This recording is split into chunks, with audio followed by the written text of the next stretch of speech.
오늘 제가 드릴 말씀은 인공지능 시대 말하는 인터페이스의 역할과 발전 방향에 대해서 얘기해 보겠습니다.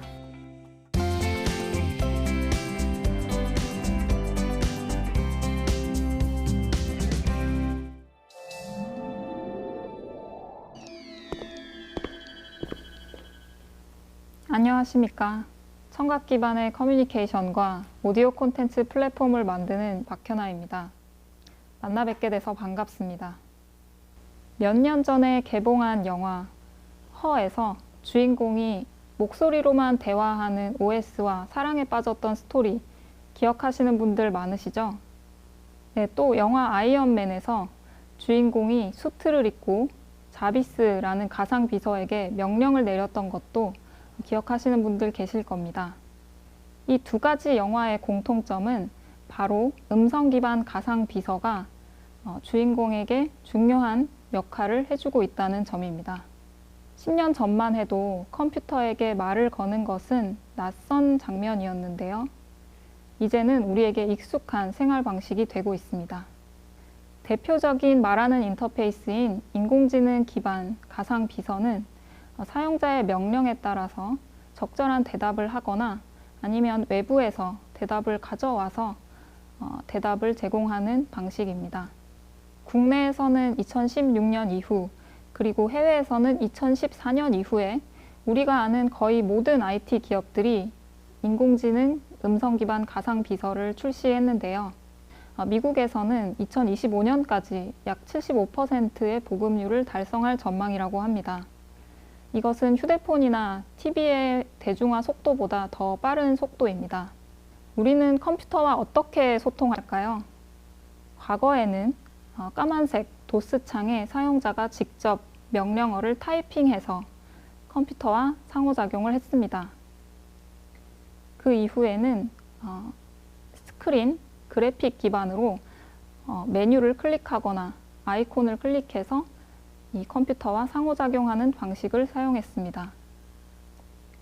그리고 이제는 사용자의 일상 언어, 자연어를 기반으로 컴퓨터와 상호작용하는 시대가 도래했습니다. 일상적인 언어로 컴퓨터와 상호작용하는 것은 획기적인 커뮤니케이션 혁명이라고 할 수 있습니다. 사람과 대화를 주고받는 컴퓨터라는 컨셉은 1960년대에 처음 텍스트 기반으로 시도가 되었던 바가 있는데요. 그 이후에 기술적인 난제로 인해서 다소 발전이 더디게 진행이 되었지만 2010년대에 들어서 이제 인공지능, 딥러닝 기술, 그리고 클라우드 컴퓨팅, 자연어 처리 기술이 발전하면서 도약기를 맞이하게 됩니다. 네, 그래서 등장한 것이 2010년대의 최초의 음성 기반 가상 비서인 시리입니다. 많은 분들이 시리를 애플에서 개발한 소프트웨어로 생각을 하시는데요. 사실은 2003년도에 미국 국방부에서 진행했던 인공지능 개발 프로젝트의 일부로서 개발이 된 것입니다. 당시에 벤처기업에서 시리를 개발을 하고 있었고 이것을 눈여겨본 스티브 잡스가 인수를 제안해서 애플에서 2010년도에 시리를 출시하게 됩니다. 네, 시리 이후에 아마존도 말하는 인터페이스에 주목한 기업입니다. 아마존은 2014년도에 원통형으로 되어 있는 스마트 스피커 에코 그리고 그 안에 탑재되어 있는 가상 비서인 알렉사를 출시했습니다. 이 알렉사는 지식 검색을 하기 위해서 지식과 학문의 중심지인 알렉산드리아 도서관에서 이름을 따왔습니다. 아마존은 시리 같은 스마트폰의 부가 서비스가 아닌 독립적인 인터페이스로서의 음성 기반 인터페이스 가능성을 증명했다는 의미가 있습니다. 그 이전에는 음성만으로 상호작용하는 것은 시각적인 보조 수단이 없기 때문에 불완전하다는 견해가 지배적이었지만 시각적인 단서가 없어지면서 오히려 보고 만지는 인터페이스로부터 해방되는 자유를 얻게 되었습니다. 네, 이것은 정보에 접근하는 동안 얼마든지 주의를 분산할 수 있는 자유를 의미합니다. 과거에는 우리가 출근 준비를 한다고 하면 스마트폰을 켜서 그 스마트폰에서 포털 사이트에 접속하여 거기에서 날씨를 타이핑하고 정보를 얻을 수 있었는데요. 말하는 인터페이스를 사용하면 식사를 하거나 메이크업을 하는 동안에 음성 명령 한 줄, 누구야, 날씨 알려줘 라는 말 한마디만으로 정보를 얻을 수 있습니다. 그래서 손과 눈은 다른 일을 하고 있지만 귀로는 정보를 들음으로써 좀 더 효율적으로 인지적인 자원을 배분할 수 있게 된 것입니다. 혹시 여기까지 들으시고 궁금하신 점 있으신 분 계신가요? 네, 질문해 주세요. 음성 기반으로 된 인공지능과의 대화 시 현재 나와 있는 여러 가지 플랫폼을 사용해 봤는데 알아듣지 못한다는 오류가 뜨곤 했습니다. 우리나라는 지역마다 억양도 다르고 표현 방법도 되게 판이한데 이러한 다양성을 수용하는 기술력이 개발 중인지 혹은 개발되어 있는지 궁금합니다. 네, 질문 감사합니다. 우리나라 언어가 특히 이 데이터가 적기 때문에 더 음성 인식이 어려운 상황에 있습니다. 미국의 경우 영어는 굉장히 많은 나라에서 사용하기 때문에 데이터가 충분히 쌓여 있는데 한국어는 일단 기본적으로 데이터가 부족하기 때문에 좀 어려움이 많이 있는 상황입니다. 그래서 이것을 해결하기 위해서 국립국어원에서도 말뭉치 사업 같은 것을 지속적으로 진행하면서 데이터를 확보하려는 노력을 진행하고 있습니다. 네, 말하는 인터페이스들은 향후에 다양한 역할을 수행할 수 있을 것으로 기대가 되고 있는데요. 저는 크게 두 가지 역할로 구분할 수 있다고 생각합니다. 업무를 효율적으로 처리하는 비서, 그리고 정서적인 위안을 주는 동반자의 역할입니다. 대부분의 가상 비서들은 다양한 스킬, 즉 스마트폰의 앱과 같은 기능들을 탑재하고 있습니다. 지금 보시는 것은 아마존 알렉사가 가지고 있는 여러 스킬들인데요. 단순한 음악 재생부터 게임과 같은 엔터테인먼트, 긴급 구조를 요청하는 작업까지 한 달에 약 10억 개 정도의 작업을 수행할 수 있다고 합니다. 네, 외부의 서드파티 개발사들이 이것을 개발한 다음에 아마존 알렉사에 승인을 요청해서 탑재를 하는 방식인데요. 이런 스킬을 이용해서 사용자들이 직접 수행할 수 있는 작업의 영역이 점점 더 넓어지고 있습니다. 네, 이러한 작업들은 또한 루틴이라는 기능을 사용하면 특정 시간 혹은 조건이 충족되었을 때 업무를 묶음으로 연속적으로 처리할 수 있다는 장점이 있습니다. 음성 명령이 어떤 작업이나 동작에 대한 단축키가 되기 때문에 사용자가 단순하게 명령 한마디를 함으로써 연속적으로 넓은 범위의 작업을 처리할 수 있게 되는 것입니다. 네, 이렇게 되면 사람들은 더 중요한 일에 좀 더 몰입할 수 있게 되겠죠. 조건을 만족해서 업무를 자동화하는 것을 집안의 다양한 업무의 범위로 확대할 수 있습니다. 사물 인터넷을 기반으로 여러 형태의 자동화 서비스를 제공하는 주거 형태를 스마트홈이라고 하는데요. 이 스마트홈은 사물 인터넷을 기반으로 동작하는 것입니다. 사물 인터넷은 각종 사물이 무선 통신을 통해서 연결되는 기술인데요. 음성 기반 인터페이스는 사물 인터넷 기기들을 하나로 묶어주는 통합적인 허브의 역할을 수행할 수 있습니다. 그래서 향후에 많은 인공지능 스피커 제조사들의 과제는 집안의 여러 가지의 가전과 기기들을 이 가상비서와 연동하는 작업입니다. 네, 사물이 연결된 스마트홈은 사용자의 신체적인 그리고 인지적인 부하를 경감한다는 장점이 있습니다. 사람들이 집안 어디로 이동하든 간에 사용자의 정보를 수집하고 그것을 통합하고 분석해서 그를 통해서 사용자에게 맞춤화된 개선된 서비스를 제공해야 합니다. 이런 통합된 정보를 바탕으로 사용자가 굳이 명령을 하지 않더라도 가상비서가 알아서 선제적으로 사용자에게 맞는 기능을 추천해주고 실행해주는 이런 것을 이제 생활환경지능이라고 하는데요. 향후에는 가상비서들이 이런 지능을 갖추는 방향으로 나아가고 있습니다. 네, 이런 능력을 갖추기 위해서 인공지능 스피커와 연결된 기기들은 우리가 의식하지 못할 정도로 생활 속에 자연스럽게 포함되어야 합니다. 미국의 유명한 컴퓨터 공학자인 마크 와이저는 이런 말을 했습니다. 가장 심오한 기술은 눈에 보이지 않는 기술이다. 그것들은 일상 환경 속으로 엮여 들어가 다른 것들과 구분하지 못할 정도가 되어버린다. 라고 얘기를 했는데 이것은 바로 그가 제안했던 캄 테크놀로지, 조용한 기술이라는 컨셉의 배경에 있는 것입니다. 이것은 즉 사용자가 상호작용하는 집안의 기기들이 의식하지 못할 정도로 자연스럽게 일상에 스며들어가서 그것이 사용자에게 편리함을 주어야 한다는 것인데요. 지금 현재 인공지능 스피커 제조사들도 이렇게 사용자가 인지하지 못할 정도의 자연스러움을 주기 위해서 다양한 시도들을 하고 있습니다.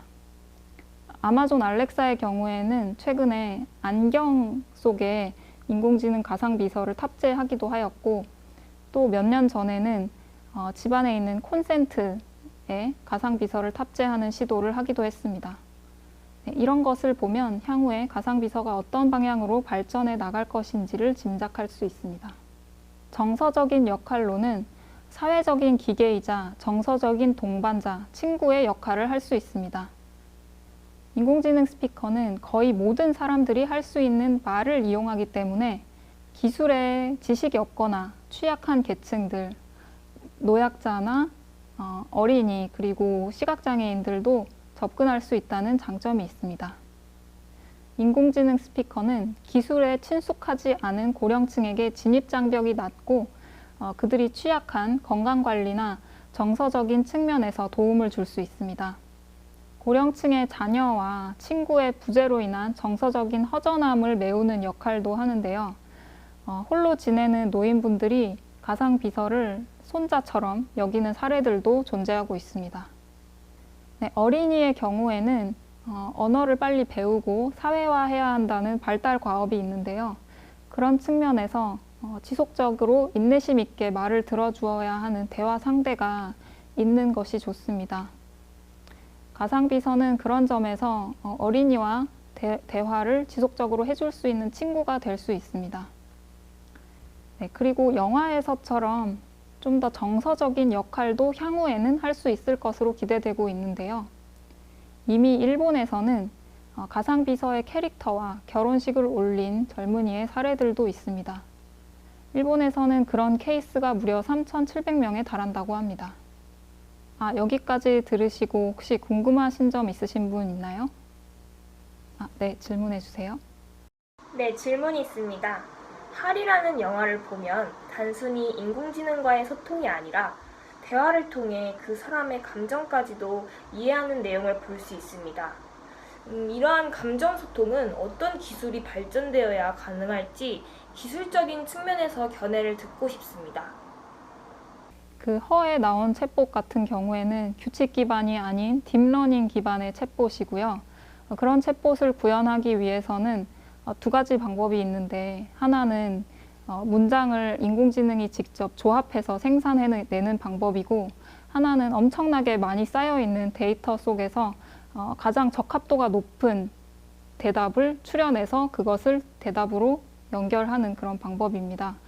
네, 그래서 허 같은 영화에서도 사용자가 했던 말 중에 어떤 연애와 관련된 그런 것이 있다면 그것과 관련된 적합한 단어를 찾아서 대답을 했을 것으로 보입니다. 이렇게 가상의 존재에 살아있는 인간을 투영하고 의인화하는 것을 일라이자 효과라고 합니다. 일라이자 효과는 1960년대에 맨 처음 출시되었던 텍스트 기반의 챗봇 일라이자 이름에서 따온 것인데요. 이 챗봇은 굉장히 단순한 규칙에 기반하고 있어서 예를 들어서 제 친구가 저를 여기로 데려오겠어요 라고 하면 당신의 친구가 여기를 데려오게 했다고요? 라고 목적어와 주어를 바꾸고 맨 뒤에 이제 의문문으로 바꾸는 정도의 규칙으로만 작동하는 챗봇입니다. 이런 단순한 상호작용만으로도 이 챗봇과 대화한 사용자들은 매우 위로를 받았다, 매우 정서적으로 안정이 되었다, 이런 피드백을 주었습니다. 네, 그러면 미래의 말하는 인터페이스의 역할에 대해서 생각해 볼 점은 무엇일까요? 네, 우선 기술적인 측면에서 음성 인식이 아직 불완전하기 때문에 여러 역할을 수행하기에 문제점이 있다는 점은 생각하고 넘어가야 할 것 같습니다. 그래서 음성 인식 능력이 점차적으로 더 향상이 되어야 하고요. 그 밖에도 사용자의 목소리를 인식하고 사용자에 맞춤화하는 개인화 서비스도 향후에 필요할 것으로 보입니다. 보이스 인터페이스의 가장 큰 문제점이 어떤 기능을 할 수 있는지, 어떤 명령어를 말할 수 있는지를 알기가 어렵다는 점인데 이런 기능을 발견할 수 있는 발견 가능성을 높이는 방향도 더 고민을 해보아야 합니다.